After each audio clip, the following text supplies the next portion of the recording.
kekayaan sebagai tujuan hidupnya, maka Allah akan mencerai-beraikan urusannya dan menjadikan kemiskinan. Bismillahirrahmanirrahim.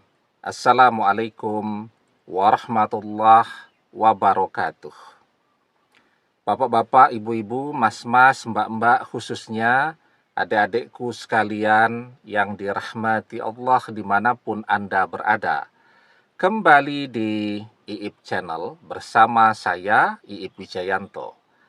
Kali ini kita akan membahas tema mantan akan dinikahkan dengan anak orang kaya.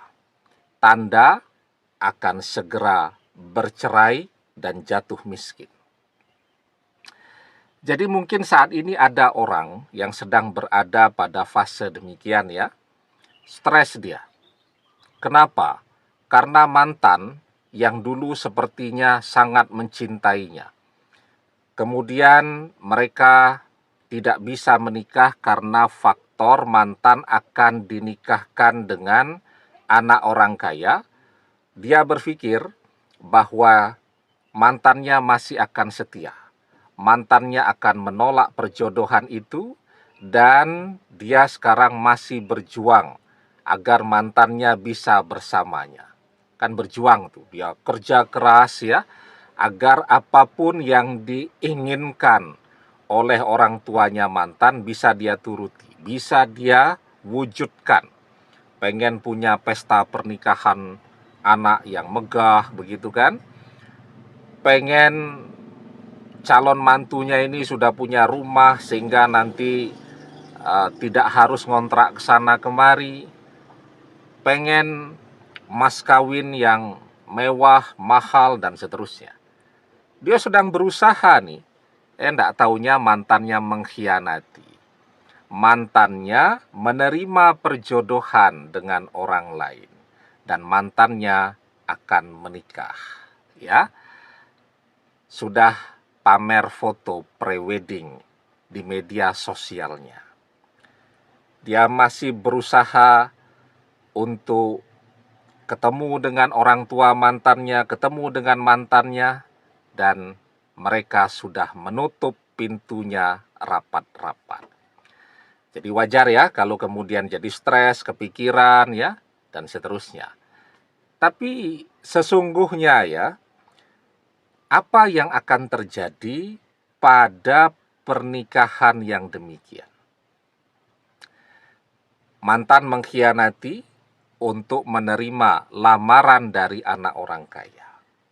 Maka yang pertama, itu adalah tanda-tanda bahwa pernikahan ini tidak akan bertahan lama.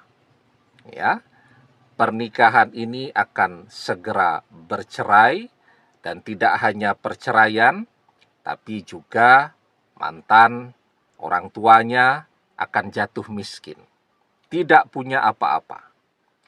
Maka kalau orang menjadikan harta itu sebagai tujuan hidupnya, sehingga dia mengabaikan cinta dan seterusnya, dia sebenarnya masih mencintai kita, tapi dia lebih mencintai harta. Nah, orang yang seperti ini, ya, hidupnya akan berantakan.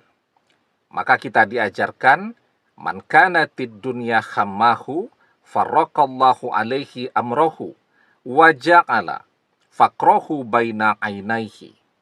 Barang siapa yang menjadikan dunia, harta benda, kekayaan sebagai tujuan hidupnya, maka Allah akan mencerai-beraikan urusannya dan menjadikan kemiskinan di kedua pelupuk matanya.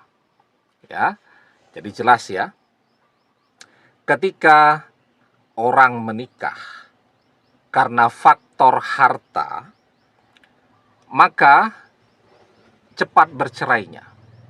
Ya, man kanatid dunya hammahu farraqallahu alaihi amrohu. Ya, jadi farraqallahu alaihi amrohu. Allah akan mencerai-beraikan urusannya. Nah, kalau dia pernikahan, maka akan segera tercerai-berai. Dan yang kedua tadi, Wa ja'ala faqrahu baina ainaihi, dan Allah akan menjadikan kemiskinan di kedua pelupuk matanya. Artinya kemiskinan sudah menunggu di depan dirinya, di depan perjalanan hidupnya. Karena apa? Karena tergila-gila kepada harta. Ya. Nah, kemudian yang kedua, ketika orang menikah karena faktor harta tadi, ditegaskan di dalam hadis yang lain, dia tidak akan jadi kaya, justru pernikahan itu akan membuatnya semakin melarat. Maka di dalam sebuah hadis kita diajarkan, waman tazawwajaha limaliha lam yazidhullah illa faqron. Dan barang siapa yang menikahi seseorang karena faktor hartanya, maka Allah akan menjadikan orang itu melarat. Ya. Kalau orang menikah, seharusnya dia jangan menjadikan harta sebagai tujuan hidupnya. Apa yang harus dijadikan tujuan hidupnya? Dia menjadikan tujuan hidupnya adalah keselamatan akhirat. Dia menjadikan Allah sebagai tujuan hidupnya. Nah, seharusnya kan yang dia pilih adalah orang yang baik agamanya. Maka di dalam hadis yang lain kita diajarkan, tunkahul mar'atu li arba'in, limaliha, wali hasabiha, wa jamaliha, walidiniha, fasfar bizatiddin taribat yadak. Seorang wanita biasanya dinikahi karena 4 faktor. Yang pertama, karena malnya, hartanya. Yang kedua, karena hasabnya, kedudukannya atau status sosialnya. Yang ketiga, karena jamalnya, kecantikannya. Yang keempat, walidiniha, karena faktor agamanya. Fasfar bizatiddin taribat yadak. Maka pilihlah karena faktor agamanya. Hidupmu akan berkah. Kalau kita menikah karena faktor agama, kebaikan akhlaknya, dia istiqomah menjalankan agama, ya, dia menjadikan Allah sebagai tujuan hidupnya, maka hidup seseorang akan berkah. Dan sebaliknya, kalau yang dia jadikan tujuan itu harta, ya, status sosial, kemudian kecantikan atau ketampanan saja, nah ini yang kemudian akan justru membuat hidup seseorang tambah menderita. Ya. Demikian, semoga bermanfaat. Wallahu a'lam bissawab, billahi taufik wal hidayah.